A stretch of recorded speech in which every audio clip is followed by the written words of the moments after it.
everybody. Welcome to the Flawed Theology Podcast. I'm Phil. And I'm Susie. And we're asking the question, if your theology were wrong, wouldn't you want to know? Well, the big exciting news for today, well, we have two big exciting newses. Is that a word? Newses?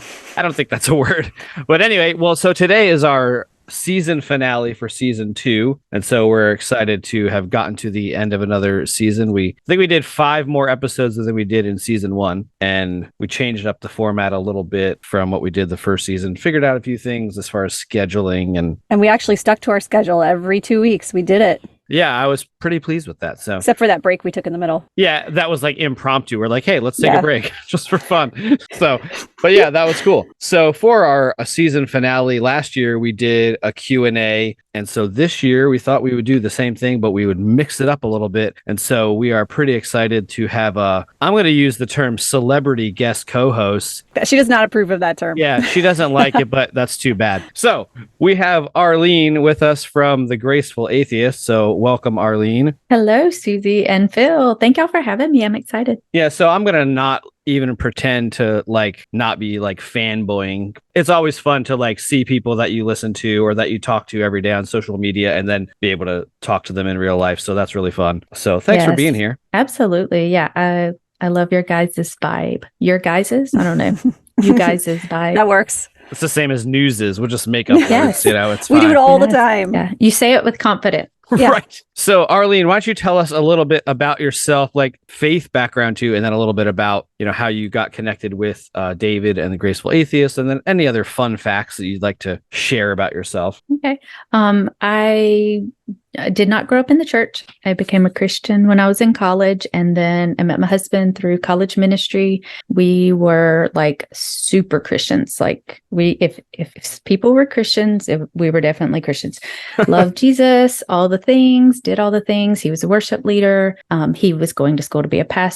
All the things. And everything worked really well for our 20s. And then we had kids, and he started struggling with if I feel like I'm a better parent than I think God is, something's wrong, and because we were Calvinists. So I could just do atrocious things and we have to be okay with it. Right. Yeah. So he started struggling. Then just having children and little people in your home, everyone is just trying to survive. And so my mental health was going down while his faith was going down. And then I think 2017 or 18, he was like, I don't think I believe anymore. And I was like, oh God. And then, oh God. And then God, no one showed up to fix all the problems. Right. And so that sent me on a journey to figure out okay, what do I believe? So while I'm on these two parallel paths, trying to fix my mental health and bring my husband back to Jesus, I eventually was like, actually, I don't think I believe any of this stuff anymore.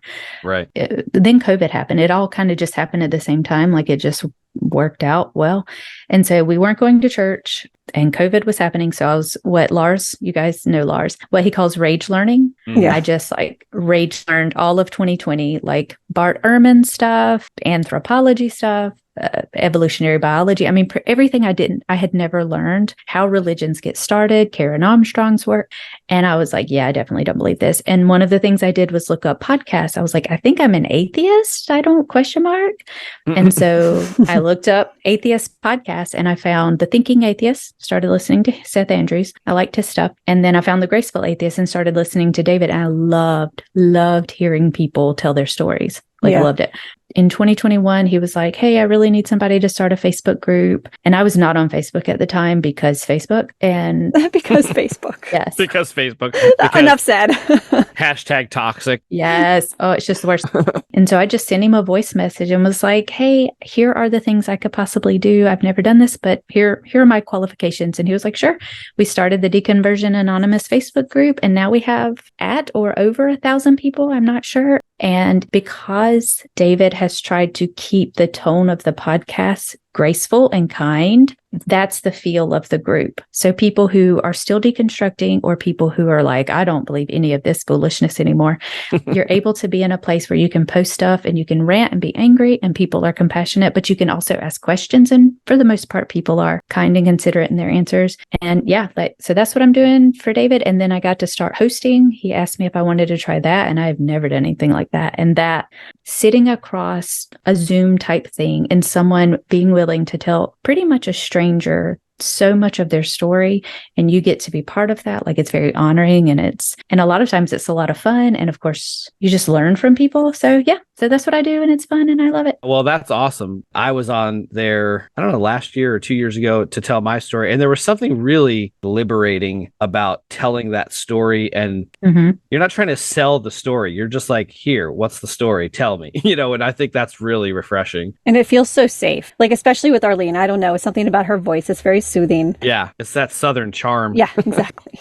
You really have to put yourself in well, you guys know this, to just listen and like not have any kind of judgment about what the story, because some stories I've already talked to the people and know where it's going to go. And then some stories I'm like, I had no idea this was where we were headed in this story. Yeah. And you just let them tell it, and you just listen and be a container for their story. And yeah, it's a neat experience. Yeah. We've had a couple like that where like they take a turn and you're like, wait, what did you just say? And sometimes it's like something you might want to push back against too. And then you're like, okay, well, how do I push back against this, but still keep it like respectful? Our, method is kind of about like critical thinking and like, okay, well, how do we tie this back to the theme and the motivation of our show to being about critical thinking and asking dangerous questions, So yeah. Of all the guests that you've had and stories that you heard, does any stand out to you as like extremely powerful, and why do they stand out to you? Let me think. One, they're an Instagram friend, and their name is B, and they went from like super fundamentalist, I want to say homeschooled, I can't remember, but I'm pretty sure like homeschooled environment, all full on purity culture, no sexual activity until like way into, I think, 30s, to like loving their body, showing their body almost as nude as you can get on Instagram, and like watching people not just like deconstruct their religion, but deconstruct how their religion affected all kinds of other parts of their lives. And then not just being like, okay, I'm not going to let this control me anymore, but then being like as liberated as they can be. Like, I love stories like that. That's really and then cool. Thinking about different women's stories who spending their whole lives thinking they are not subhuman, but pretty close to it, like not quite as loved by God as the men are. Right. And then being able to just let that shit go. Yeah. Yeah. Just watching women be able to take ownership of their lives and no longer have to be controlled by others.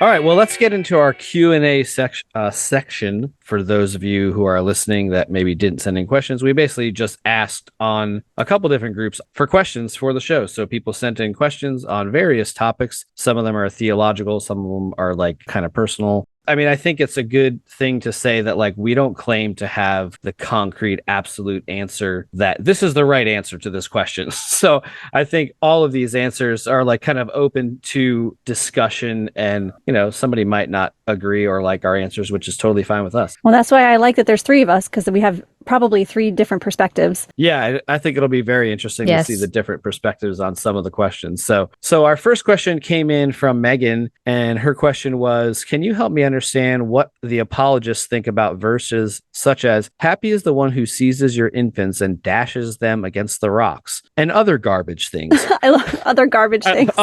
She has like a two-part question. Yes. So one is about the apologist response to that, and the other one is, how do you not get bitter and angry as you deconstruct? So let's talk about the first part about garbage verses in the Bible. How do you think apologists think about it? And then maybe we can talk about like how we think about it too. So who wants to go first? Guess first. Yeah. Guest first. When I was a Christian, we didn't read apologists. So like I knew people who listened to apologists. Like there was some guy on the radio, Ravi Zacharias, that guy.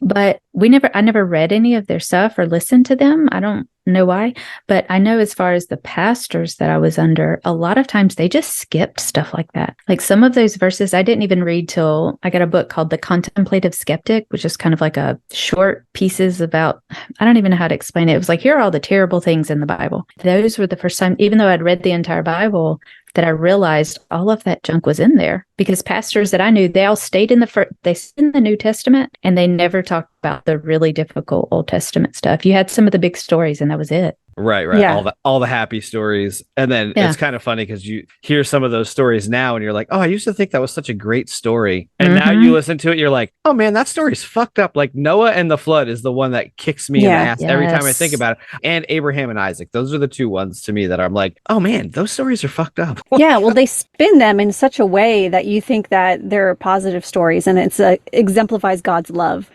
But they're defining love differently when they're talking about God than when they're talking about a human, like a parent love or a spouse love. Right. Yes. I remember feeling like there was an expectation as a Lutheran, like you fall in line, you have faith, you don't need apologetics. That's not for you. Right. You know, the expectation is that if you need apologetics, there's something wrong. So I don't even think I knew what apologetics was until I've talked about this before, but there was like a sermon series where it was like tough questions. The pastor mentioned the word apologetics and I was like, oh, what's that? I'd never even heard of it. So then I Googled it and that started kind of a landslide. Yeah, that's so interesting.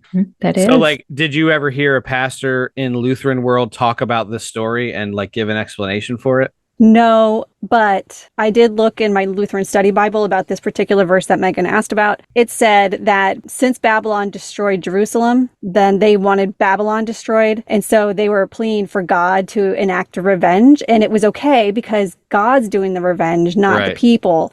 So it's not violating the verse that's like, do not repay anyone evil for evil. Right. Which I think it's giving God permission to do things that humans can't do. Yeah. It's immoral for humans to do, but it's fine for God to do. Yeah, that's interesting. There's always a way to like kind of explain away. That's kind of what apologetics is to me. Like, I don't think I got into apologetics until probably college or later. In Christian college, like you hear about like, okay, you got to be able always be ready to give an answer for the hope that lies within you. So that's kind of the motivating verse for people to get into apologetics. And then way after that, I got into apologetics. I found this pastor, I think his name is Philip Nelson, and he had a whole thing about apologetics at like the weekend retreat. And I was like, oh, this guy is so smart. He had all these apologetic answers for everything. That's when I started to really think, oh, I'm like an intellectual Christian because now I can use like logic and reason to defend stuff. And I could, like, I had all these logical arguments, but now looking back at them, I'm like, oh, wow, all those arguments were fucking terrible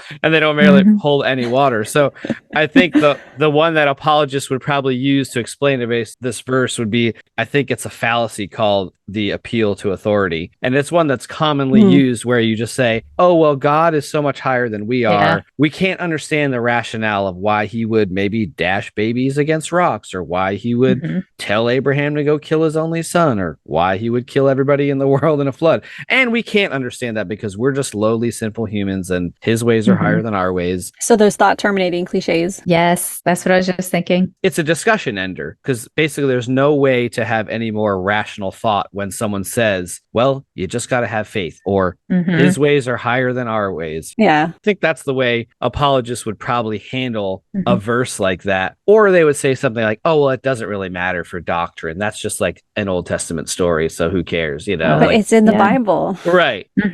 Yeah. Well, did either of you learn the idea of like looking at the Old Testament through the lens of the gospel or the lens of Jesus? Like the idea of like somehow God was kind and loving back then because we see Jesus now. So then we can look at those things through that lens. And I remember thinking, I mean, yeah, but it just still felt icky to me because the stories were so terrible. Yeah, there's a lot of crazy stuff in the Old Testament. So the second part of Megan's question of how do you not get bitter and angry as you deconstruct? Arline, did you get bitter and angry? Oh, absolutely. When I realized it wasn't true at first, I was like, okay, like apparently I was wrong. Like I was fine. And then I started thinking more critically about the things that I had believed and how that had affected my life. Then I started listening to Christopher Hitchens' God is Not Great. And I was like, actually, religion in general is just terrible. And so, yes, I went through my whole like angry atheist phase, which even calling it that, I mean, I don't think about it as much because it's been a couple years. But when I start thinking about how much religion in general, but Christianity, because that's what I'm most familiar with, in people's personal lives have harmed them, harmed their children, harmed their spouses, harmed their families. And then just the bigger institution, especially, white evangelicalism, then I can feel my stomach start warming up and my body start getting so it still comes and goes. Is there any particular way that you dealt with it or that you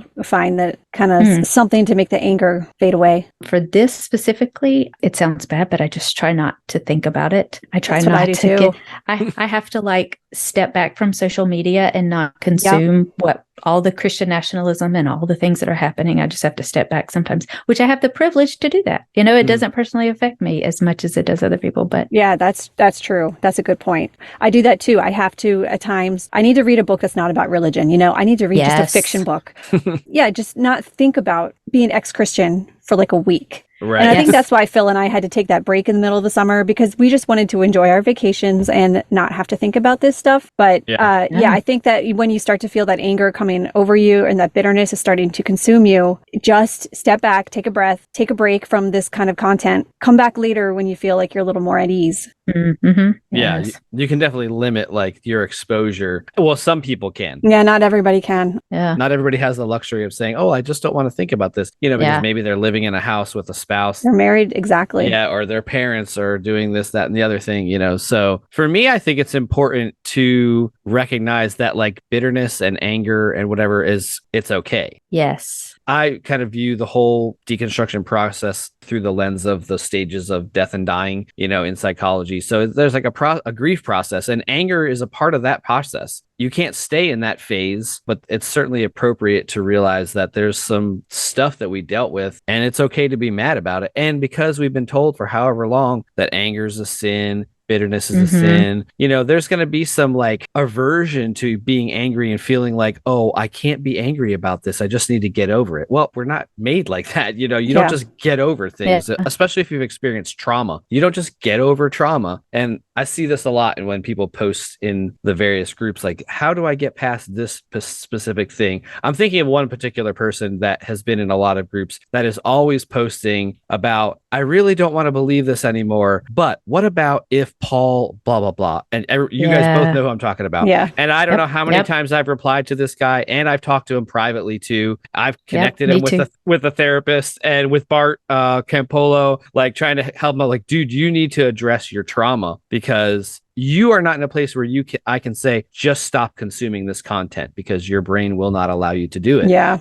You're allowed to be bitter at some point. As you progress through deconstruction, you're going to get to the point where it doesn't consume your whole mind space, you know, and that's only really happens with time, I think. And it happens by replacing all that bad programming with new data. Yeah. Reading different books that kind of reinforce your new outlook on life, I think, are really important strategies to kind of get past that bitter and angry phase. But don't try to rush through it. Yes. Take your time with it, sit with it, and then at some point you'll realize, okay, hey, I'm not mad anymore. Yeah. And it doesn't mean at some point the anger is not going to come back, because you're going to see something that somebody does and you're going to be like, ooh, that makes me mad. You know? Especially when our lives are still so connected to other people, like our parents. Right. Yeah. And with family, there's so many other layers that are also there inside your body that have been there for a long time you have to deal with that. Yes. Yeah. Hopefully, Megan, that's a good enough answer for you. Feel free to, you know, definitely ask follow-up questions like on the Facebook group and stuff, and we can keep the conversation going there.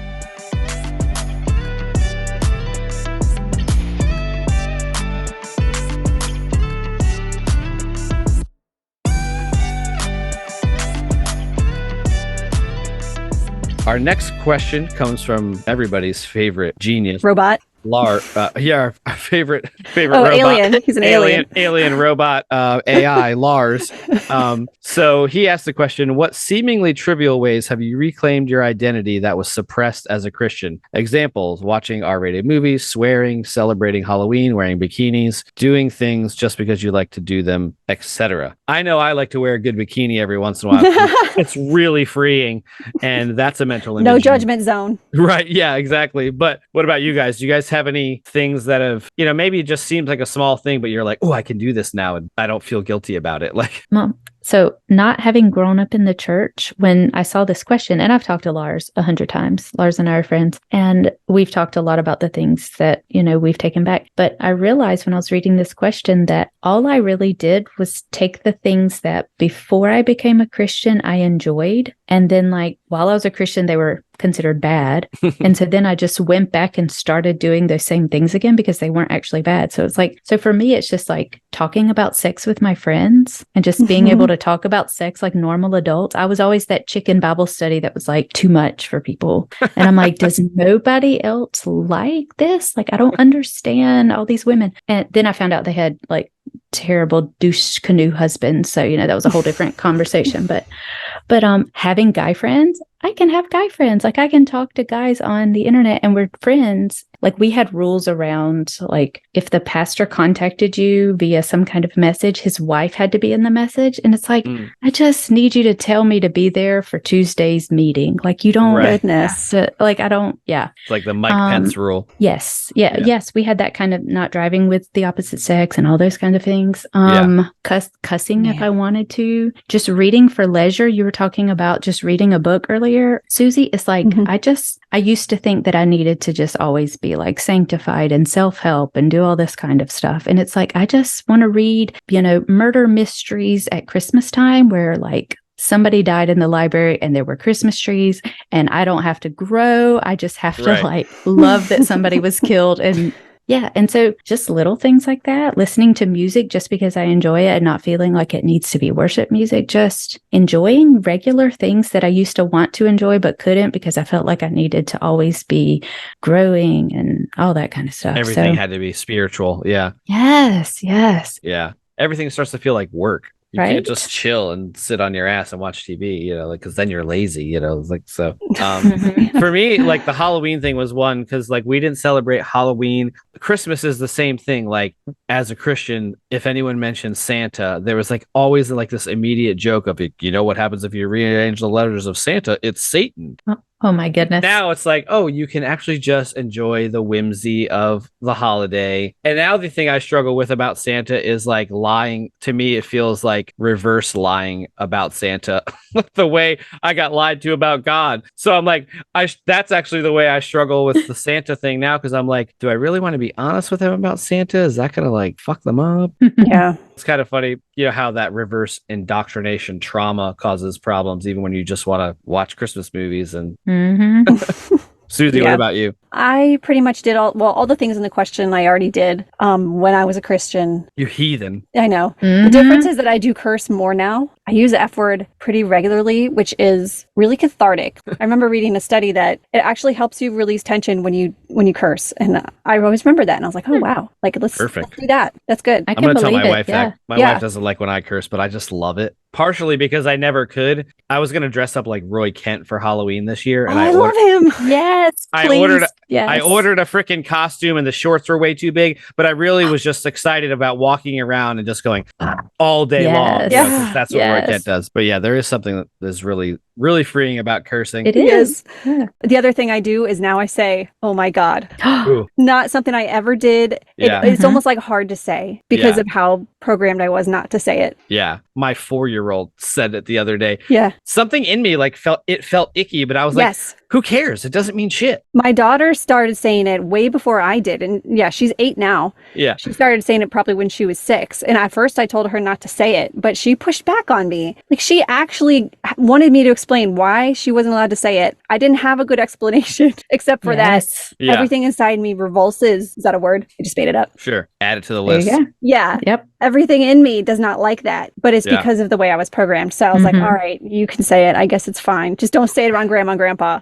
Right. They'll lose their shit. That's funny. Yeah. Kids will call you out. Like, if you don't have legitimate reasons for things, they will be like, I need you to explain. Like, why? Right. Yeah. Especially if they haven't been indoctrinated. Right. We want to encourage that critical thinking. Yeah. Yes. It's frustrating if you're trying to win an argument, though, and they like hit you with something. You're like, God damn it. Yep.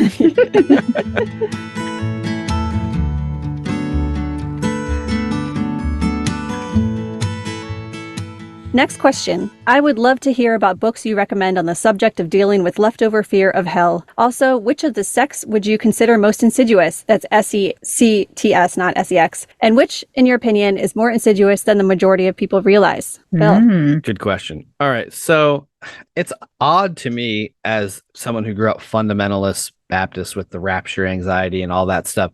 I was able to let go of hell fairly easily. And I think that actually happened because I let go of that concept while I was still a Christian. And one of the things that helped me was a book called Love Wins by Rob Bell, who now is a big heretic according to most Christian people. But, you know, he just kind of went into the idea of like that hell wasn't a place that a loving God would create. So I kind of let that go. And then kind of the more I've learned about like neuroscience, and we talked about this in our last episode, you know, about the evidence for the soul and the evidence for the afterlife, you know, like everything else, I was like, oh, well, there's no evidence for this stuff. So I don't have to be afraid of it anymore. Yeah. Those are two things that helped me. Like, what about you, Susie? For me, like once I know how something came to be, how it works, or like the nuts and bolts behind it, then I'm not intimidated by it anymore. And so I think just learning about where the belief came from, the book that you mentioned is good, but also Bart Ehrman has a book called Heaven and Hell. So I think that's a good one to understand where the belief came from. And then also the Wikipedia entry for hell in Christianity is really eye-opening because it kind of summarizes the hell belief of every major denomination of Christianity, and just seeing how they don't even agree on hell and what it is, where it is, if it's a physical place, who goes there. I mean, if they can't even agree on it, doesn't that really betray the fact that it's man-made? Right. To me, it does. Yeah. Maybe that won't help everyone, but to me, if people just made it up, there's no reason you need to be afraid of it. Yeah. Yeah. What about you, Arline? I don't have a book recommendation, but the Bible Project, are y'all familiar with Tim Mackey, his work? Yeah, a little bit. Okay. Well, I was obsessed with them for a couple years, and I listened to their podcast, Exploring My Strange Bible, and they have like a 3 or 4 part series called Heaven and Hell, and they pulled apart all of how, you know, what we're taught about hell, where it came from. And so I was still a Christian and was like, oh, I can toss out hell. Now, it did also teach me to toss out heaven, that we didn't go off to heaven. So that was kind of a weird experience. But the Bible Project guys, I'm not entirely sure how they are still Christians, but somehow they are. But that series was fascinating. And so it helped me, to be able to see like how we got to the idea of hell that we have now, and how it's not biblical, but you know, whatever that's supposed to mean to people. Right. So when you were a Christian, you threw out hell, and then you also threw out heaven while you were still a Christian. So then what was left for the afterlife? Well, the way the Bible Project guys, they do a lot of N.T. Wright's work. And N.T. Wright talks about in Revelation, it's not that we leave to go to heaven, it's that heaven comes here. And so we get a new earth and all that. And so that's what we're supposed to look forward to. And so that blew my mind, but I was cool with that because I didn't grow up in the church. So I didn't have all the indoctrination quite like a lot of people have. So I was like, okay, cool. I'm here for a new earth. Like, I'll take it. Right. So, yeah. What's your take on the most insidious sect? And I don't think this has to be like an official like group, but like, what do you think are some of the most like gross perversions of Christianity? Like, there may be some fringe sect of Christianity that I'm just not familiar with that's doing just atrocious things. But for me, I think the most insidious is just white American evangelicalism as like a whole, because it has power and it has money and it has voting blocks. Yeah. And it can harm. Yeah, it can harm entire groups of people very easily in, 50 states. And so I feel like as long as it's got that kind of power and money behind it, that it's just as a whole, until it pulls apart its racism and homophobia and sexism and all the things, it's going to continue to be the worst of the worst, in my opinion. You're right about that. That's kind of what I think too. The Christian nationalist, white evangelical thing is definitely the most dangerous, I think. And for all the reasons that you said, like there's a lot of versions of Christianity that I would look at, and I would look at all of those and say that all of them have things that are insidious and bad. I'm starting to realize now that I think progressive Christianity is just as insidious because it just basically ignores all the shit that is really the foundational stuff of what most of Christianity is, and says, oh, well, we don't believe that, and that's not the God we believe in, and blah, blah, blah. But your whole thing is still based on that, and you're just cherry picking. That's got different wrapping paper on it, still is the same shitty present. Like, yeah, it feels intellectually dishonest. Yeah. At least fundamentalists are like, yes, this is a bigoted Bible verse, and we are bigots. Right. And then it's just like, at least you're honest. Yeah. Yeah, at least you're honest. Like, thank you. I appreciate that. But yeah, the more progressive stuff, because I had for like a 30-minute period of my deconversion, like, I think I'll be Catholic or just some version of more progressive, although Catholic's not very progressive, but like the high church feel with the kind of low theology. Episcopalian, maybe? Yeah, there you go. That's the word I was looking for. Yes. And I was like, yeah, no, I don't. I had believed the Bible too long to be able to just pick the parts. I didn't like it. Couldn't do it.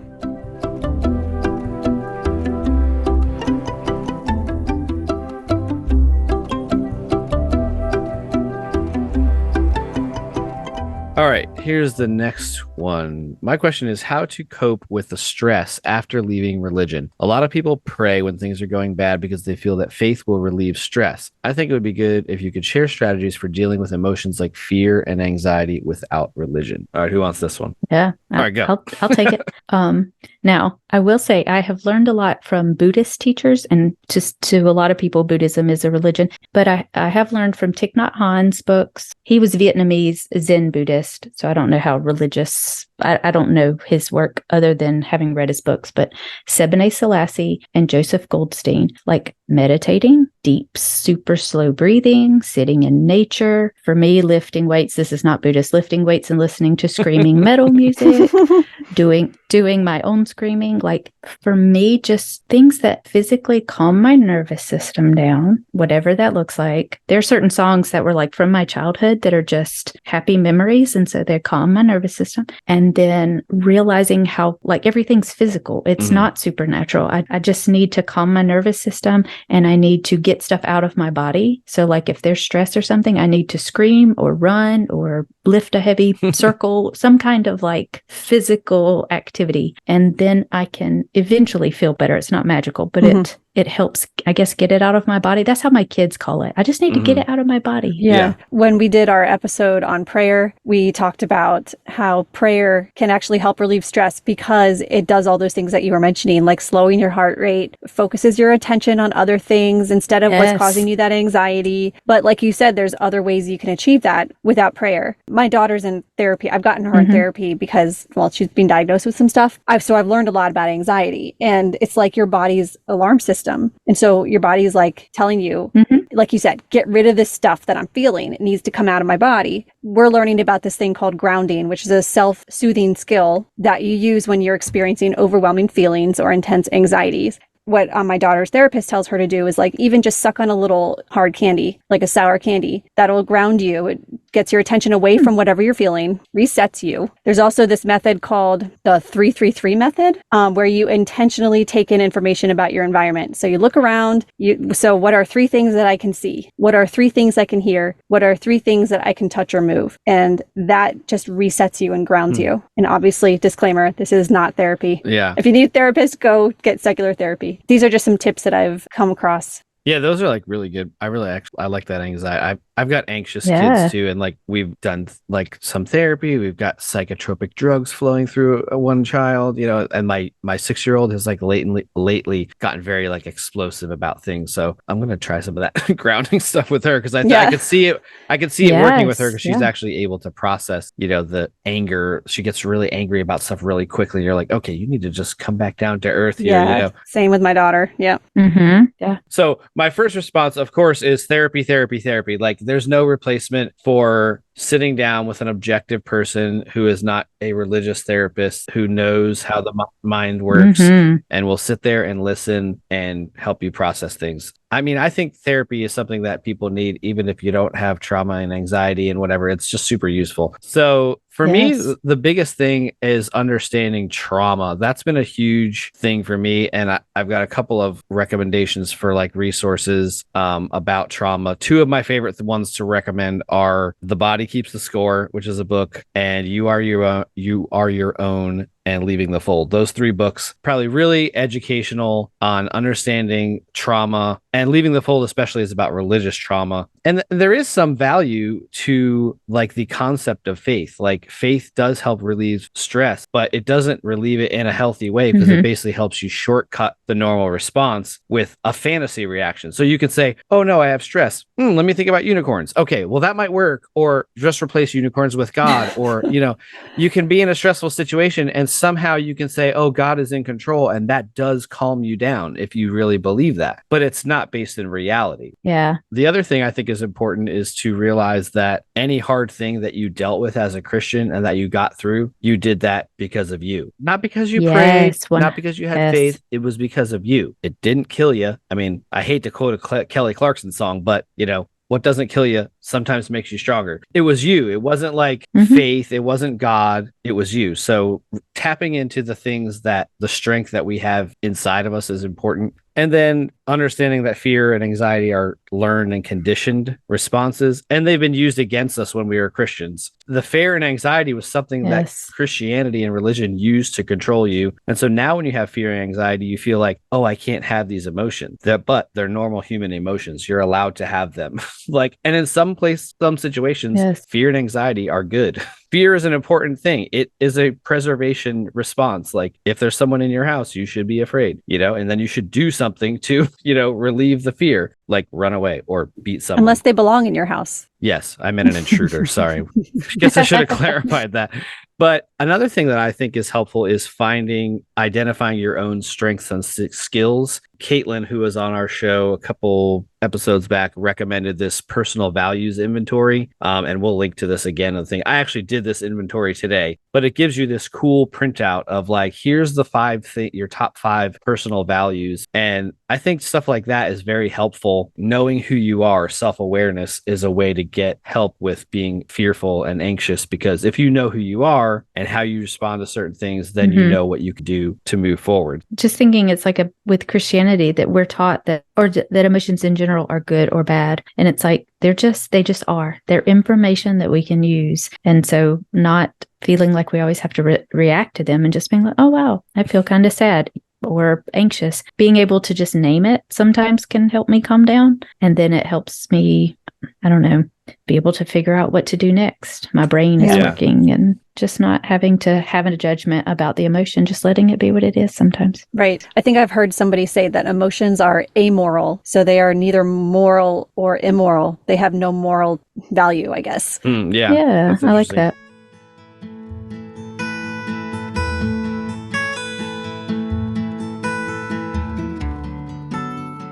All right. Why or what caused you to change your beliefs? How was the transition? How long did it take? How it felt during it, and how it impacted those close to you? If you experienced trauma due to religion, how has that experience impacted your life at the time and time of impact up to present life? And then they ask about coping mechanisms for PTSD. There's a lot there to unpack. That's a lot. Yeah, that's a lot. Who wants to run with that one? I can go first because I think that mine will probably be the shortest. I think that my story is different because I was never like you guys were total believers. You couldn't even fathom not being a believer. Whereas my whole life I was a doubter and I felt like I was a horrible person because I was a doubter. Oh, wow. Yeah. What got me to actually change my beliefs, well, quote unquote, half beliefs, because it wasn't a full belief, but what started it was I heard a sermon series by my church. This was during COVID, so it was virtual, and it was answering questions like, how do we know that Jesus was God? How do we know the Bible is true? I was like, oh, these are the questions I've always wanted answered. And like, I want to see evidence. I want to see what these beliefs are based on. And basically the answers they gave was because the Bible tells us so. And I was like, if this is the best we got, there's a good chance this is not true. And that was actually where I learned the term apologist. And so there were a few more steps in between. It wasn't like that one thing sparked it. It just got me further down the road, but that really got me to open up my mind and it'll give me permission to actually try to answer these questions for myself and see if these beliefs had any basis. I wanted to be able to say I believed it, but not because I was indoctrinated into it, and not because anybody told me to believe it, and not because a book told me to. I wanted there to be something deeper than that, and there was nothing deeper. And so I just had to discard it altogether as not being true or good. Yeah. How was the transition out of that? Like once you got to that point, like how long did it take you to go from, I'm not sure about this, which you always were, but then when you started digging, then how long did it take to be like, no, I'm out? It's hard because the process of getting to that point when I gave myself permission to question, that was longer than the actual period of questioning. And then when I finally like sat down at Google and I was like trying to figure out answers to my direct questions, that probably was 3 days to a week, and it was all over. Wow. That's like really fast. Yeah. But during that period, there was like a few weeks after that when I hadn't told my husband, and it's really strange because he kept telling me I was being mean to him. And I was, like, looking back, I was lashing out at him. I was being very short. I was like these really snippy responses that were completely unwarranted. Looking back, I know it's because I was in a different place than him. I felt like he didn't even know the real me. How was I even going to tell him? Like, I felt so separate from him. Like there was this huge gulf between us. Once I told him, and by the way, it took him like a week after I told him for him to become an atheist himself. That's hilarious. After that gulf was gone, and I was nice to him again. It's like without even trying, it just healed that. Yeah, it's very weird, but that really does manifest. Like if you have that space between you with your loved ones, you think maybe they don't even know who I am. That really manifests in a lot of unexpected ways. Well, that's interesting. I think for me, it was like a death of 1,000 cuts, which I think a lot of people would say. It's funny because I've actually tried to write down like the deconstruction timeline, because I think I was deconstructing before I even knew it. Even when I was like deep into it, I started getting these little prods where I was like, something's not right here. And like, I've told the story before, but like the first one was I was going to be a worship leader for this like progressive type worship gathering that my Baptist church was going to try to launch like a program. There was this movement in the church a few years ago that was like about ancient future worship. And it was like connecting to like the rituals of religion, but then also making it experiential, which I thought was really cool. So they decided they were going to try to do this. And I was like, wait, everything I've read about this is a natural organic thing that happens. You can't just like package it in a box and make it happen. So I started kind of challenging the pastor about it, and that's actually like why I ended up leaving that church, because I was like, you can't program this. You can't force this on people. So that was like the beginning of it. And then gradually I just started questioning things or seeing these things. And I landed in like a progressive Christian church, a Methodist church, and, started deconstructing things like hell and, all of that kind of stuff. And then the final straw for me was January 6th. And the whole Trump phenomenon was basically what kind of pushed me over the edge, because I was like, I can't believe in a God that these people believe in. That we're on different pages, and then from there, it was more like getting into all the logical arguments and the science and all of that kind of stuff. So it seems like it took a really long time for me, like probably 10 years to get through that whole process. And then once it was over, it was over. Then I was like, okay, I'm out. Like it was almost instant once I made that decision. Did you feel like at that point when you decided you were out, did you decide this isn't true and that's why I went out? Or at that point, did you think this still might be true, but I just don't want to have anything to do with it? I think it was kind of a mixture of both. There were certain things that I really didn't think were true, but there was also part of it like, well, maybe it is true, or maybe there's aspects of spirituality that have value, but like there's no way that I could accept Christianity in the form that I had lived before. So, I kind of went down the slope maybe of like, okay, well, I can be spiritual, but not religious, it's kind of like a cover. So I don't think I got to the point of like thinking things weren't true until after I had actually decided I was out. Once I started to kind of look at the logical arguments for the existence of God or the science behind evolution, none of which I'd ever been taught because I grew up in young earth creationism, so once I got to that point, now if I tell people, I'm like, well, the simple answer is there's no and I got this I've been listening to debates lately, and Arline Raw's favorite freaking response to everything is like, there's no reason to live a life that is not based on things that are evidently true. And I'm like, that's it. That's a perfect explanation of, okay, why don't you believe this anymore? because there's no reason to live your life based on something that is not evidently true. What about you, Arline? First, and I love to, tease my husband because I'm like, you went first. When we started dating, I was like this bad influence on him, and he got all this stuff from campus ministry that was like, are you certain it's the Lord's will for you and Arline? And he's like, leave me alone. Like, why are you in my business? Because you weren't a Christian yet? Well, I was a Christian, but I did not. I remember I talk about sex too much, Susie. So like, I just existed wrongly for these church people. And so he would, he'd get all this crap. So then he was the first one to deconvert. And I was like, see, it was you. It wasn't me. That's hilarious.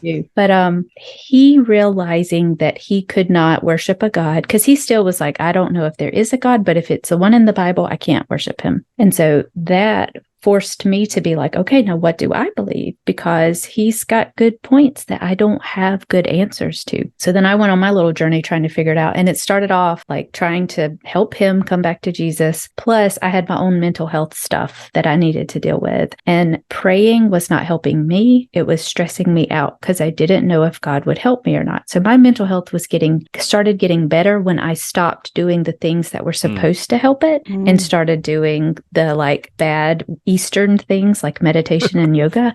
Right. And they helped. And I was like, I don't know what to do with this information. Right. And then at the same time, I'm trying to like read all the books to figure out what story or book or theology or something will help my husband believe again. And then over time, I was like, if there's one Holy Spirit and he's telling people in my family that Trump is the next coming of Jesus, and he's telling me that like, not that.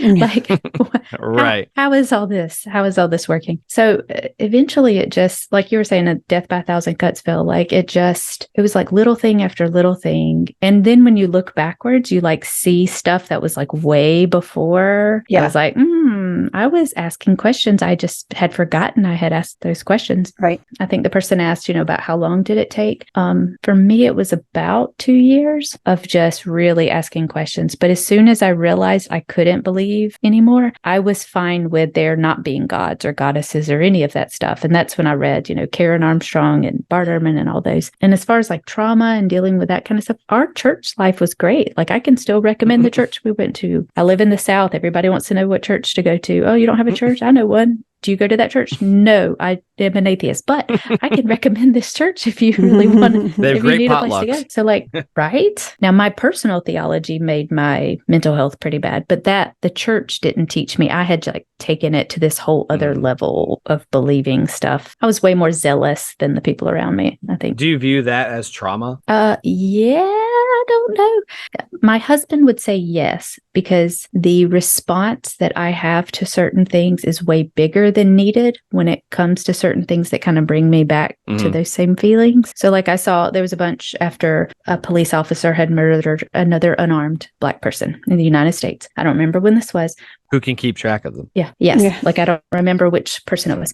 So there was like a Black church in town and a white church in town had like a prayer thing together. And I was just boiling over with anger because I was like, all this is performative. Like you're gonna then go vote to make sure that this keeps happening. Like I was so furious. I was so furious with the church we had been. This is a different church, but like, and it was like, okay, so yes, my personal beliefs. Well, then I guess that was from the church. And well, now I don't know, Phil. I don't know. Yeah. We're in therapy right now. Yeah. I'm gonna have to think about that. The reason I asked that is because I think that most people that were deeply believers have trauma. And if you haven't explored what trauma is and how the responses are, you don't know it's trauma. Like you said, your responses are way bigger than they have to be. And you're like, well, why? Yeah. Well, way trauma. bigger. So I think what I would say is people need to educate themselves about trauma, especially religious trauma. The books that I mentioned earlier are very helpful. And then if you have trauma and PTSD, you need actual trauma-informed therapy, EMDR, trauma-informed therapy, something that is going to address, like, your body holds that trauma and you're not in control of those responses. Like, so I would say there's not necessarily a coping mechanism for trauma and PTSD short of getting actual therapy and healing from that trauma. So there's obviously things you can do to limit the impact of the trauma, but I will always tell people, you just get get into therapy and get to someone that is trauma informed, because it will make your life infinitely better much quicker than you could even imagine.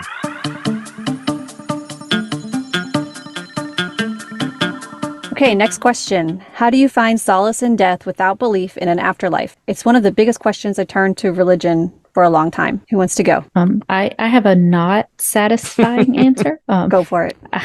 So when I was a Christian, the idea of an afterlife was stressful because I knew I was going, but I wasn't convinced a lot of my family were Christians, and my dad has never been a Christian. And so everybody I loved, besides like my husband, was going to hell forever and ever and ever. So the idea of an afterlife was like, this is heartbreaking. I don't want to go to heaven and all the people that I love not go with me. And so whenever I no longer had the heaven to look forward to or the hell to worry about, like 2019, my mom passed away, and I was like, I am so glad I don't believe in that anymore, because I don't have to wonder, is this horrible thing happening forever and ever and ever to my mom? So that's my not satisfying answer, is that like, I was really glad that it wasn't going to be a thing. And I'm okay, even from the beginning. And maybe it's because I don't know, I've never been close to death. So as far as for myself, so maybe I just need to have that experience to be more afraid of it. But I'm fine with like just not existing anymore. Mm-hmm. I feel like my children will remember me for a while. My husband will remember me for a while. There's my legacy. And then after that, like, most people just aren't remembered, and that's okay. Have you seen the movie Coco? Oh, girl. Oh, when Mama Coco starts singing, I will just my gosh. Yeah. I can't watch that time. movie without crying at the end, especially. Yes. Oh. Yeah. It's a fantastic movie. It's so good. Yeah. I think that's funny because I was the exact opposite of what you just said. I thought I was going to be the only one going to hell and my whole family was going to be going to heaven. Oh yeah, I knew that if I didn't turn it around and find a way to truly believe, then I would be going to hell. Oh, and I always wished that there was a way to opt out of the system. Like, okay, God, I know I'm probably going to go to hell, but instead of that, can I just opt out? Like, I just wanted a button I could press to be taken out of this cosmic test and just live my life and minding my own business. I just wanted God to leave me alone. Wow. Yes. I could see the appeal. It would be useful. Yeah. I mean, we just had an episode about this. So if you haven't listened to that episode yet, we kind of go into this at length. But for me, I think the solace in death without believing in an afterlife is once I got to the point where I didn't see any evidence for afterlife or heaven or hell or any of that stuff, then I was kind of like, it doesn't matter. Mm-hmm. If I cease to exist, whatever, great. And I think it's a Mark Twain quote that said, the universe has existed for billions of years before I was here, and it will continue to exist for billions of years afterwards. And like the blip on the radar that we are 80 or 90 or 100 years, is essentially insignificant in the grand scheme of the universe, which maybe to some people is depressing, but without having to worry about afterlife and knowing that you're not going to live for eternity in heaven or hell, then you can say, okay, well, I'm going to make the most out of the time that I have here. I'm going to work to make the world a better place. Yes. Even if maybe it doesn't matter in the long run, but at least for the time that I'm on the planet, we're going to love as many people as we can, make the world as good as it can possibly be, leaving a legacy, because, your kids are going to come after you. And that's kind of what matters, like what your kids do after you're gone is important. So that's kind of how I feel about it. Like it was somewhat freeing to not have to worry about eternity. Yes, it's a long time. I feel it's kind of freeing. Yeah. And I can enjoy today. I can put all my effort into the things that I used to have to feel bad for being so important to me. Like God was supposed to be first, Jesus was supposed to be first. And now it's like, I can enjoy my kids. I can enjoy my hubby. I can enjoy teaching little kids, reading a great novel. Like I can enjoy all those things, and I can put more effort into this life. There seems to be complacency among evangelical, at least white evangelicals, as far as like, well, it's all going to burn. And it's like, how about we not completely forget that the generations ahead of us, that are coming, they're inheriting this planet. Right. That's why they don't care about climate change and any of that stuff. Because it's like, well, none of that stuff matters because it's all going to get burned up and there's going to be a new heaven and a new earth. Well, once you realize that's all bullshit, then you're like, oh, we should probably make the planet as good as we can here so we don't have a hellscape of an existence on the planet while we live here, Right. There's a level of privilege to that thinking, because like there are other ethnicities that are Christians who are like, actually, social justice, climate change, all this stuff needs to be important because we're being affected by it. You guys may not be thinking think you're Right. being affected by it, but like your brothers and sisters in Christ, whom y'all don't seem to care about, are being affected. Yeah, climate change might not be affecting us in middle America, but if you're living somewhere where the freaking ice caps are melting or they're getting violent storms all the time, well, guess what? That shit matters to them. It does, yes.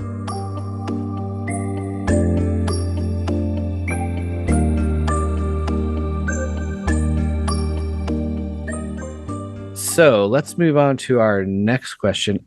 Is how or should you even come out to friends and family? And if you do, how do you navigate the experience and keep your sanity? I live in a small Texas town, which should say it all. I'm also a small business owner, which compounds my angst about the topic. So we had a whole episode about this too, like, which was awesome because we had like 5 different people all talk about like, should you share your deconversion with people and why not, and all the reasons behind it. So a shameless plug for a previous episode, which I think is it's called the one with the round table. This is kind of like it. It was more like a triangle table. a triumvirate.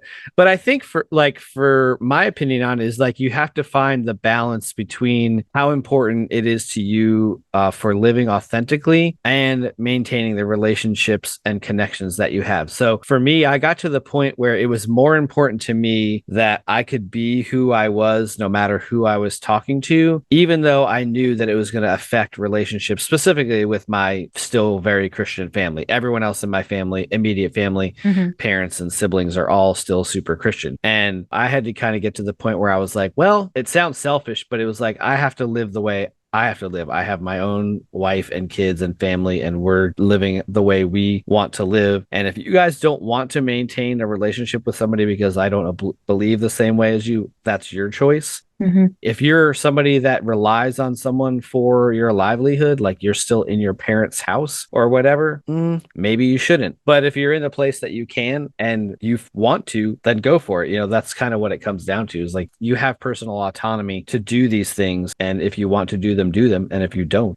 You know, there's nobody to tell you if it's right or wrong. That's my thought on it. Yeah. I don't think anybody owes anyone else their story. Like it's their own choice. For me, some of my family are like when I was a Christian, I considered real Christians. And then most of my family were just kind of church people. So my husband and me having progressive social beliefs and voting ways while we were Christians seemed to be far more of an issue than deconverting, because they're like, I'm sure they'll still go to heaven. You know, like they don't really have deep theological thoughts about any of this. But us, you know, being more progressive and thinking that entire groups of people they hate should have rights was way more of an issue. Imagine caring more about that you think gay people should be able to get married or transgender people should be able to exist. You care more about that than my eternal soul going to hell to burn for all eternity. Like, that is ridiculous if you really think about it. Like, go on. Sorry. Yes. No, I agree. But to me, it shows me what the true God is, like what the true beliefs, the real foundation to the things that they think are most important. It shows that. And then, of course, you know, most of my family just didn't say anything. One reason I went on the Graceful Atheist podcast the first time was because I just wanted to tell somebody what happened. Nobody was interested. Nobody asked. I know some people get terrible things from their family, but nobody asked. I was like ready to explain, talk to people when I told them. Nope, nobody wanted to know. And I was like, okay, cool. How did you tell them? Did you tell them kind of individually, or? My close friends, I told, like, we all were just happened to be hanging out. It was right before COVID hit, so we were all in real life. And what was really sad were the women in my life who said, well, we saw it coming. And I'm thinking, for fuck's sake, you didn't say anything? Like, I'm going to go to hell, but maybe they're all magically now Calvinists and they're oh, she'll be fine. Yeah. She was totally a Christian.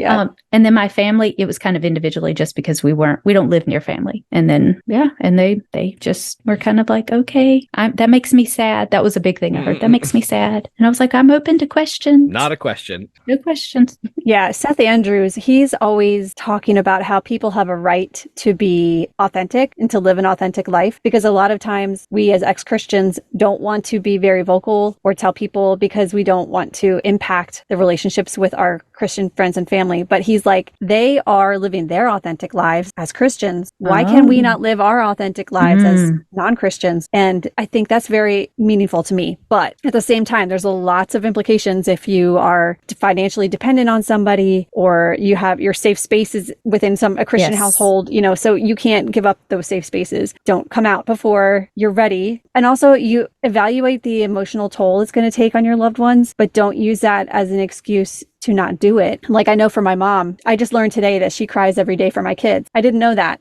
but I can't hold on to that. Like I can't, that's not on me. That's on her belief system. Honestly, like she was indoctrinated. I'm not blaming her, although she is very stubborn in her beliefs. It's really the harmful belief system that's been propagating this that is doing that damage. And I can't take responsibility for that. Yeah. For sure. No. And that's something when we're Christians, there's so much codependency and you're responsible for everybody else. And it's like, no, I'm not. Like I'm responsible for me. Yeah. And you guys, I have to be okay with you being responsible for yourselves. And if you're not, I can't take that on. Right. Yeah. Which is something that's hard for a lot of people when they deconvert, is developing that sense of autonomy and self-esteem and all that. Because that stuff has been just crushed out of you. Like as a believer, you're not allowed to think about yourself, because it's Jesus first and then others and then you. And that's how you have joy.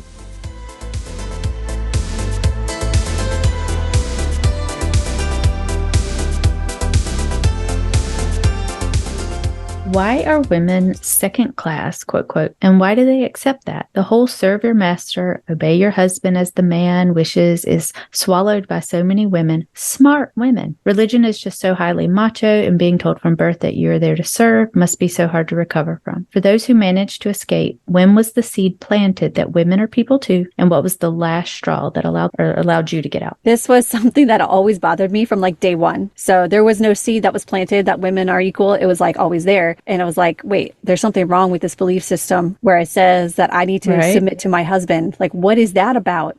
So yeah, just that was an indicator from very early on. But I think that a lot of women do accept this because first it starts with indoctrination. Little girls are injected with these ideas when they are very small. They're easier to accept when you're small, and they're harder to get rid of if you grow up with these ideas. And so then not only are these ideas implanted when they're young, but they're told that these ideas are from God, like the God, the creator of the universe, and that if you don't obey this God, you're going to burn in hell. And so there's like a huge consequence for not internalizing this misogyny. Okay, so then thirdly, they make it seem like it's not so bad. Like I've heard these platitudes like, yes, you are submitting to your husband, but he has to take care of you. He has to put you first. And in that way, you're kind of submitting to each other. Or yeah, you're not allowed to work or have a career. You can't have your own life. You have to have children. You can't make your own choices, but your role is different. Your role is special. You have these special talents that the man can't do. And so that's why you have this specialized role. It's not that you're less than, it's that you're different. You can do things like cleaning sinks that men can't do because housework is gendered somehow. Yes. Right. Yeah. For some reason. Yes. Yeah. So that's why I think that a lot of smart women are duped into this worldview. No, that totally makes sense. And even like I didn't grow up in the church, but Southern white culture is patriarchal, but it's patriarchal with that same like, but as the wife, like you're honored, you're loved, the man takes care of you, he keeps you safe, it's a beautiful cage, but still a cage. But like you said, Susie, like as little girls were brought up to think this way and to be okay with that. So for me, I grew up in a home where I was the only child, but boys were valued just inherently. Like boys and men, their opinions, their thoughts, their needs, their wants were more important. So when I became a Christian in college, complementarianism was just like, oh, we'll see, God has ordained what I had already been taught, that men are just inherently more valuable. Of course, they never say that. Of course they don't. We just complement each other. But so I swallowed it and I believed it. It wasn't until, I think back to the books that my husband and I had, like we had Biblical Manhood and Womanhood, and we had all these like very thick theological books telling us what I can and what they never had lists of what my husband couldn't do, but they did have lists of what I couldn't do and things I could do. Yeah. But But it wasn't until a friend of mine, she was a Bible study chick. I highly respected her brain. And so whenever she's talked about women preaching, I was like, okay, I need you to explain how you're okay with that, because this is my first time being exposed to this idea in a way from someone that I respected. And she gave me this long voice message. It was like 10 minutes of all these different things. And that was the first time I was like, maybe this isn't true. And then that sent me on my own, like reading all things feminist theologians and womanist theologians and dropping a lot of the internalized misogyny. Not all of it. I still have a lot of things that I realize.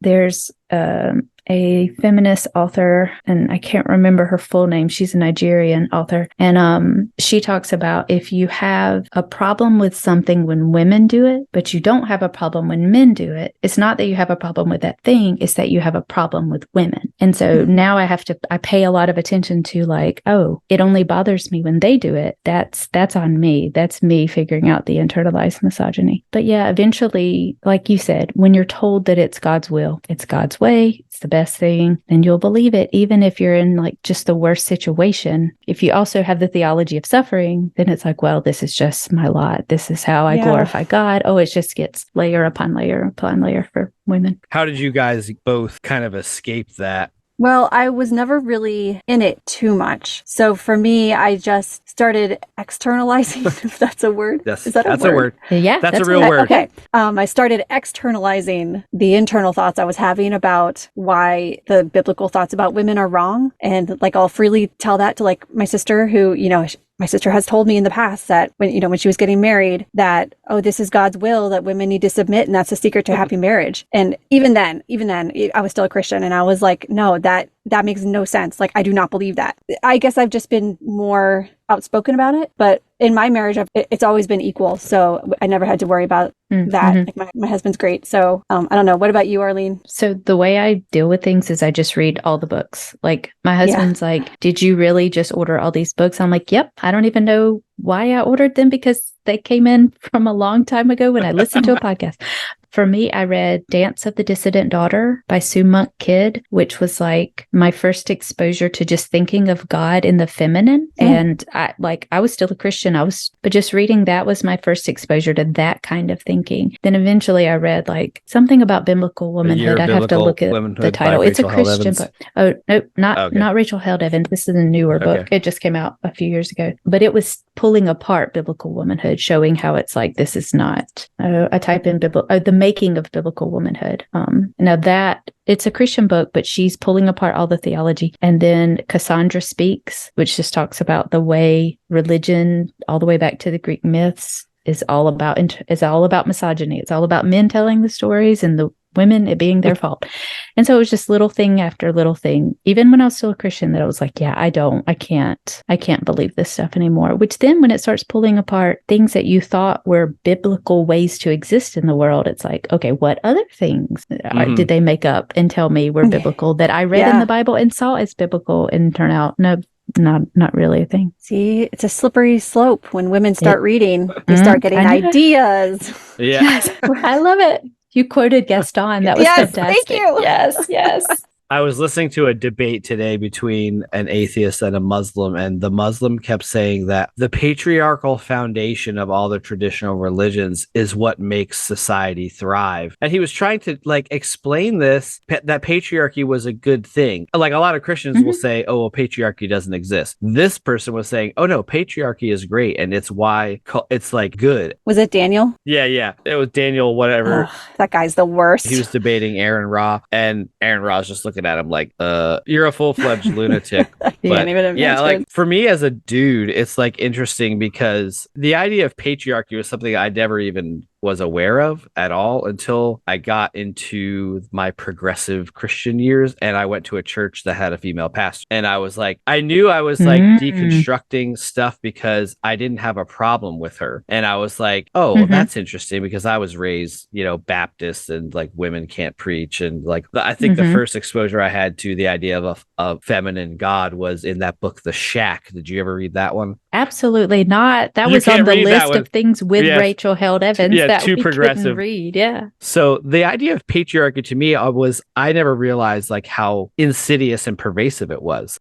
I'm like, oh, all these things are based on the idea of like men being the head and women being submissive. And I was married before, and we had a very Christian marriage, and the idea of like mutual submission and all that stuff, it sounds all well and good, but then you don't realize that it's not really mutual submission. It's just equality if you actually want to be equal. Like, so I never like lorded things over my now ex-wife, or at least so I thought, until we got divorced. And then I realized, oh, there was a bunch of things that I did like subtly that were patriarchal. They were misogynistic. They were all these expectations that I thought, oh, well, I'm the person that's supposed to do this, this, and this, and this. And I still find myself dealing with that now in my current marriage. Yeah. The programming of the patriarchy is so pervasive in, especially you're saying in white evangelical American society, that any woman that has gotten to the point of saying, fuck no, that's not how I'm going to live, deserves a big round of applause.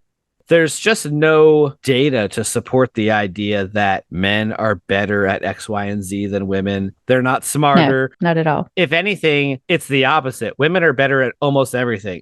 Like, that's funny. Your gender does not dictate your identity. That's definitely something that men need to unlearn, because the men have to take the lead on dismantling the patriarchal systems. They can't rely on the women to do it. And it's not because the women can't do it. It's because the men are the ones that are benefiting from the system. So they have to be the ones to say, hey, I don't need this system. We can live together in society as equals. One of the interesting, I don't know the right word that I want to use, like things about what I've learned about queer marriages is like nothing's gendered, none of the household chores or things that need to be done, parenting different. They just figure out, okay, what are you good at? Oh, you're good at this. You're good at finances and house cleaning. I'm good at cooking and taking care of children in the middle of the night. I don't know.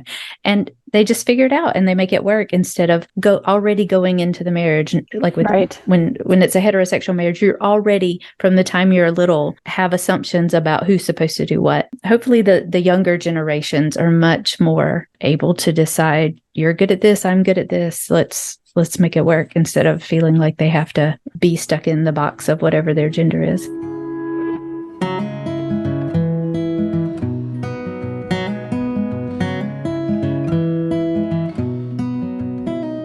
All right. I think this might be the last question. All right. This is from Mitch. I think he's a new member to our Dangerous Questions group. So I hadn't seen him post before, but he's posted in there a couple of times. So he asked the question, given that the evidence suggests that humans have no soul and therefore no free will, we might have to talk about that. How should we change the way we treat each other or treat others, or hold them responsible for the harm we do, or they do? Yeah, the harm they do. Well, let's talk about the humans have no soul and no free will thing first. What are your guys' thought on that? I did not do well in philosophy in college, but it seems like a not necessarily logical sentence. Like just one being the therefore, I think throws me off, having no soul and therefore no free will. Okay, there's no evidence people have souls, but like I don't feel like that has anything to do with like free will and that whole conversation. But y'all talk more about this. I didn't really know what to do with the sentence, so I was going to just talk about the idea of free will. I think what he's getting at is like free will is something that is somewhat of a myth. Like everything can be predicted by neuroscience. Like, okay, that I can get behind. And Susie referenced a study that they did with basically they could predict someone's response like 12 seconds before they had it. And actually, I was talking with Alex about this today, about the idea of free will, that literally with enough data, anything can be predicted. So the idea of the soul being connected to free will, I think it's what separates us from the animals, the soul / free will. Oh, gotcha. Okay. I don't accept the concept really of free will from the standpoint of the way a Christian views it, because if God was omniscient and knew all this stuff was going to happen, then man truly doesn't have free will. I think I have a slightly different perspective on this question. What I think he's asking, and maybe we should ask Mitch. What I think he's asking is that given that humans have no soul, then everything happens in the brain, and then the brain determines your behavior, your actions, and your personality. We can't control that. And especially like how we know things like neurotransmitters and hormones affect behavior and aggression. Like how can we hold people responsible for crimes, violent crimes, or assaults and things like that when we know that is biologically determined? And that's something that I've always thought about, even as a Christian, like learning in school about brains and how they work and how they influence behavior. If Christianity is true and we're judged on our our morals and our ethics and our beliefs, but our brains that were given at birth that we have no control over determine most of those things, how is this a fair system? Oh, well, that's like a totally different question, like, which is actually very interesting. So maybe we can answer this kind of both ways, because I was looking at it from the standpoint of like, if you need the motivation of the soul and the afterlife and all of that stuff as the motivation to do good, well, then you're just not a good person. Like, oh, that's interesting. That's kind of why I like the humanist philosophy and view it as the best way to live for society, because you're living with the idea of doing the most good for humans around you. But the converse side of that is like what Susie said, if you don't have any control over your actions at all, and it's all determined in your brain, well, what about when people do bad things or horrific things? How do you hold them responsible for it? So that's interesting. What do you think about that? I'll add to what Susie said. Like, not only do we have brains, I don't know that everything in our brain is already predetermined. I don't know. I'd have to think about that. But like, I mean, people live in under-resourced areas. People live in places where they can't get healthcare. I mean, there's so many variables outside of our control that like influence the situation we're in. Even, do you guys know anything about epigenetic? Yeah. Just the idea that like our DNA passed down to us was affected by the trauma that happened in their other people's lives. And so it's like, there are way too many things, too many variables that are part of why we make the choices that we make, or that we're even making choices, you know, how all that works. There's too many variables. So for God to judge us on that, okay, that's just terrible and bad. That's all. That's just like, don't do that. And then as far as us holding one another accountable individually, yes, like I need to think about this, understanding that if I were in that person's shoes, had their life experiences in their DNA, I would probably make those same choices. It doesn't always work, but if I try to think that way, I can be empathetic. Right. But then when it comes to like big, giant systemic things, like at least in the United States, money gets away with stuff that people without money just don't get away with. And so like, until that is not changed and fixed and made better, it doesn't, like, we're not holding people accountable. We're letting people get away with stuff, and then we're harming people who just don't have money to say they didn't do the thing, like, you know, or who just didn't do it but can't afford. All of it is so complex. Arline, have you seen The Good Place? Did you watch that? Yes, it's so good. Spoilers for The Good Place for listeners. Again. I know. It's like every episode I have spoilers for The Good Place. So I remember one episode where Eleanor, she was going off about the afterlife system and the afterlife points. She was saying how unfair it is because there are so many factors in everyday life that are outside of our control. And we're just doing the best that we can. I think when the example was like, you accidentally eat tomatoes that were picked by some migrant worker, that you get points deducted for that. But she's like, how can you make good choices when the system is this horrible? But I think that really opened my eyes to, we are all just doing the best that we can. And we didn't all start from the same level. It's not a level playing field. And so if God set this up, he has a lot to answer for. Right? Brene Brown, I don't know if you guys are familiar with her work. She says that there's research to show if we just assume people are doing the best they can with the resources they have, like it's just good for our mental health and our physical health to just assume the best about people. Now, eventually, if they keep proving themselves to be acting a fool, then you got to make boundaries.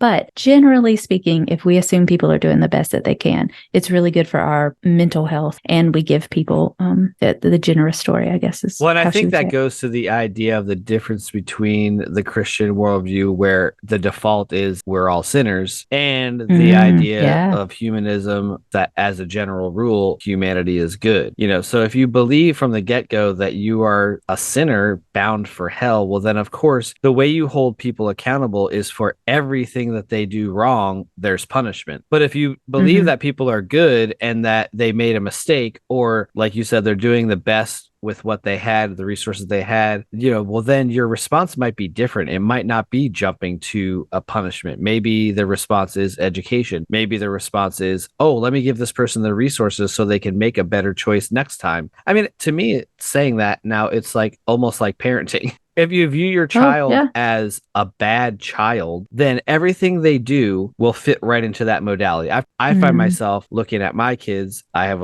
a a very challenging boy child, I would look at his behavior before as like, this kid just doesn't give a fuck about anything. Like, he just needs punishment. And now I've shifted to like, why is he doing what he's doing? Not looking at the behavior. Right. You're looking at, you go upstream from the behavior and say, okay, well, what is the problem that he's trying to solve by this behavior?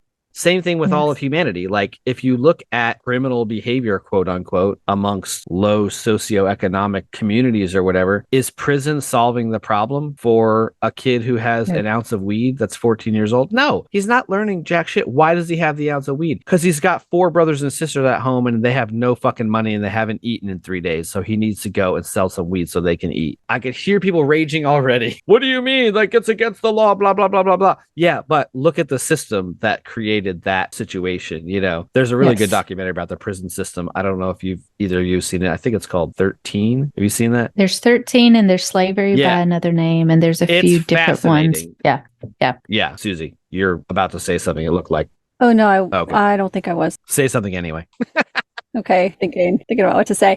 Yeah, like the violent criminals and things. I remember reading when I took criminology class as an elective that there are more violent crimes and robberies and stuff committed when it's hot out versus when it's cold. And then there's also things like testosterone levels are correlated with aggression. I'm not sure there's causation, but it's definitely correlation. And I was just reading this study where they gathered some people who were aggressive and they would give them serotonin and then measure their aggressive reactions in a lab.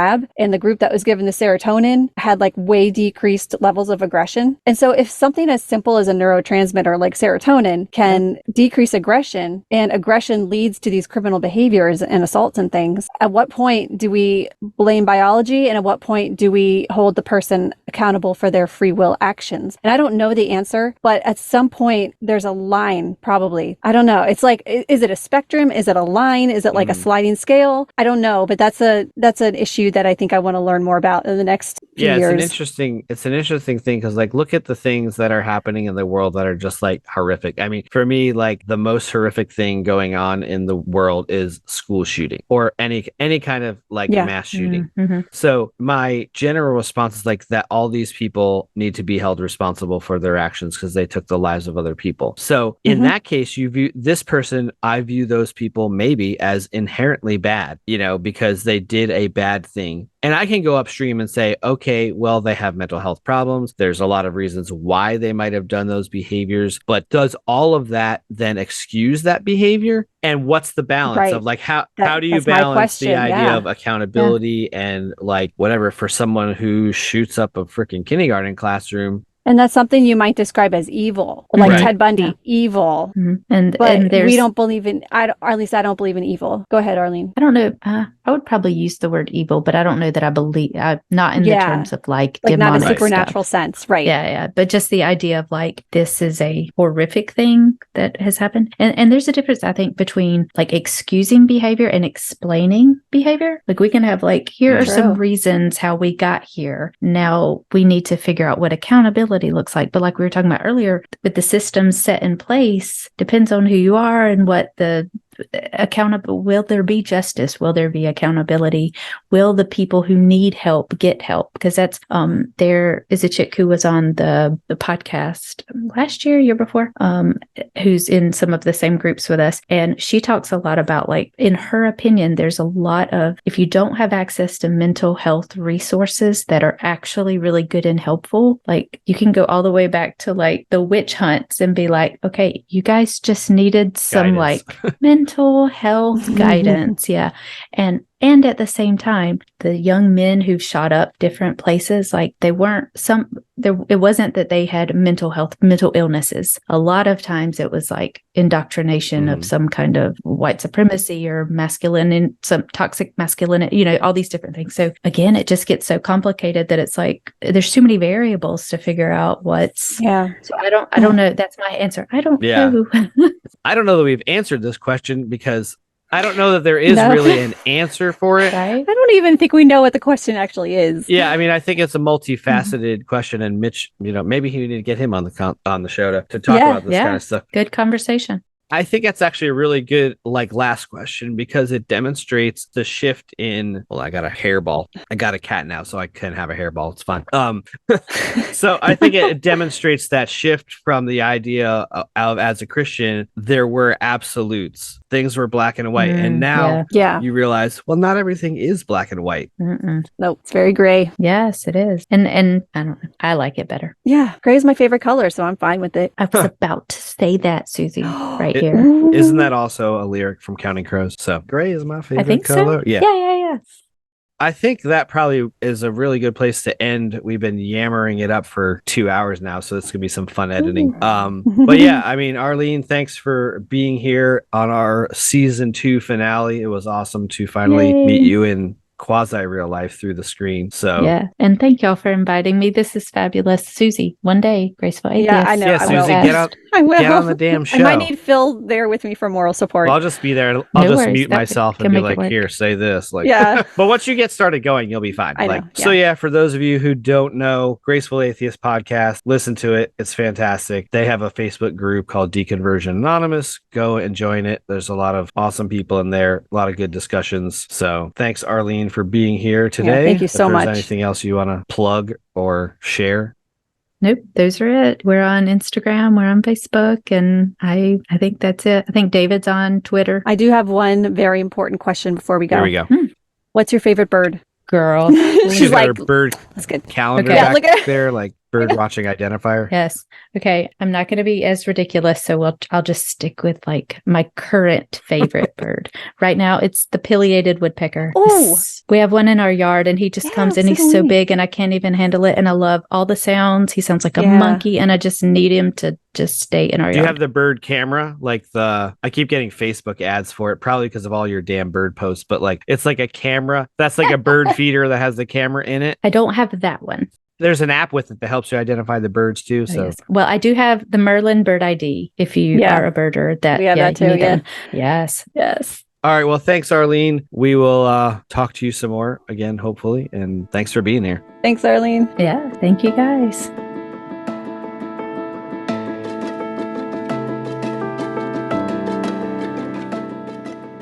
Thank you for listening to this episode and season of the Flawed Theology Podcast. I'm Phil. And I'm Susie. Tune in next time where we will continue to tackle the question, if your theology were wrong, wouldn't you want to know?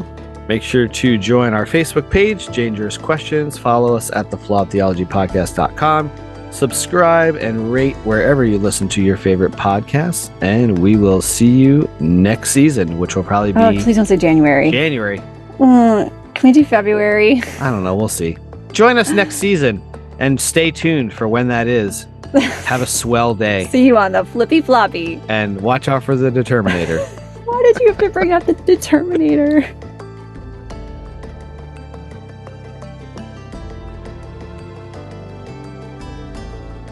All right. Hey, everybody. Welcome to the Flawed Theology Podcast. I'm Phil.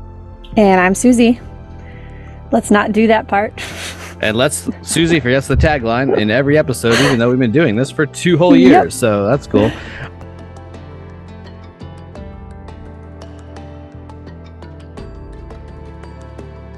Are you good, Arline? I think her headphones might have died. Is she frozen? I can't tell if she's frozen. She's not frozen. Yeah, you still there? Can you hear us? Okay, sorry, y'all. Oh, that's okay. No, they didn't die. It said I was unstable, and no, I'm not unstable. Dan, how rude. Zoom's like, hey, you're unstable. It's not qualified to diagnose people. No, I know, really. right?